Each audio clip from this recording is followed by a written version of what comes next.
ಯುವರಾಜ್ ಕುಮಾರ್ ಕುಟುಂಬದವರೇ ಬಂದು ಶ್ರೀದೇವಿ ಮದುವೆ ಮಾಡ್ಕೊಂಡು ಹೋಗಿದ್ರು. ಈಗ ವಿಚ್ಛೇದನದ ಅರ್ಜಿಯನ್ನ ಸಲ್ಲಿಸಿದ್ದಾರೆ.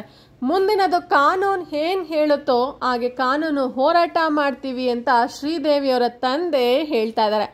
ನನ್ನ ಮಗಳ ಪತಿ ಯುವರಾಜ್ ಕುಮಾರ್ ಸೇರಿ ರಾಘವೇಂದ್ರ ರಾಜ್ಕುಮಾರ್ ಕುಟುಂಬದಿಂದ ಯಾರು ವಿಚ್ಛೇದನ ಅರ್ಜಿಯ ಬಗ್ಗೆ ನನ್ನ ಬಳಿ ಮಾತನಾಡಿಲ್ಲ. ಆ ಕುಟುಂಬದವರು ಯಾರು ಸಂಧಾನಕ್ಕೂ ಸಹ ನನ್ನನ್ನು ಕರೆದಿಲ್ಲ ಅಂತ ಶ್ರೀದೇವಿ ಅವರಪ್ಪ ಭೈರಪ್ಪ ಅವರು ಹೇಳ್ತಾ ಇದ್ದಾರೆ. ನನ್ನ ಮಗಳು ಮತ್ತು ಯುವರಾಜ್ ಕುಮಾರ್ ಇಬ್ಬರು ಒಟ್ಟಿಗೆ ಚೆನ್ನಾಗಿ ಬದುಕಬೇಕೆಂಬ ನನಗೆ ಆಸೆ ಇದೆ. ಆದರೆ ಡಿವೋರ್ಸ್ಗೆ ಅರ್ಜಿಯ ಕುರಿತು ಮಾತುಕತೆ ಯಾರು ಮಾತನಾಡ್ತಾ ಇಲ್ಲ. ನನ್ನ ಮಗಳು ವಿದೇಶದಿಂದ ಬಂದ ಬಳಿಕ ಈ ಬಗ್ಗೆ ಮಾತನಾಡಬಹುದು ಅಂತ ಅವರು ಹೇಳ್ತಾ ಇದ್ದಾರೆ.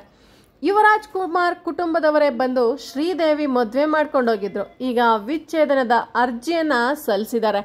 ಮುಂದಿನದು ಕಾನೂನು ಏನ್ ಹೇಳುತ್ತೋ ಹಾಗೆ ಕಾನೂನು ಹೋರಾಟ ಮಾಡ್ತೀನಿ ಅಂತಿದ್ದಾರೆ.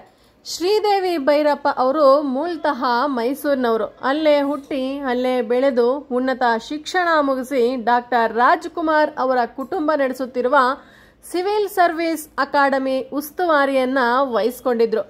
ಅಂದಹಾಗೆ ಶ್ರೀದೇವಿ ಮತ್ತು ಯುವರಾಜ್ ಕುಮಾರ್ ಪರಸ್ಪರ 7 ವರ್ಷದಿಂದ ಪ್ರೀತಿಸಿ ಮದುವೆ ಆಗಿದ್ರು.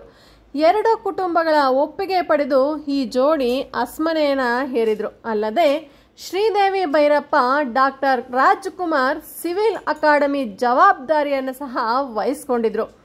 ಶ್ರೀದೇವಿ ಸದ್ಯ ಅಮೆರಿಕದಲ್ಲಿ ಉನ್ನತ ವ್ಯಾಸಂಗ ಮಾಡ್ತಿದ್ದು ಸದ್ಯ ಈ ವಿಚ್ಛೇದನದ ಅರ್ಜಿ ಕೌಟುಂಬಿಕ ಕೋರ್ಟ್ನಲ್ಲಿದೆ. ಅವರು ಅಮೆರಿಕದಿಂದ ಬಂದ ಮೇಲೆ ಇದಕ್ಕೆ ಉತ್ತರ ಸಿಗುತ್ತೆ ಅಂತ ಹೇಳುತ್ತೆ.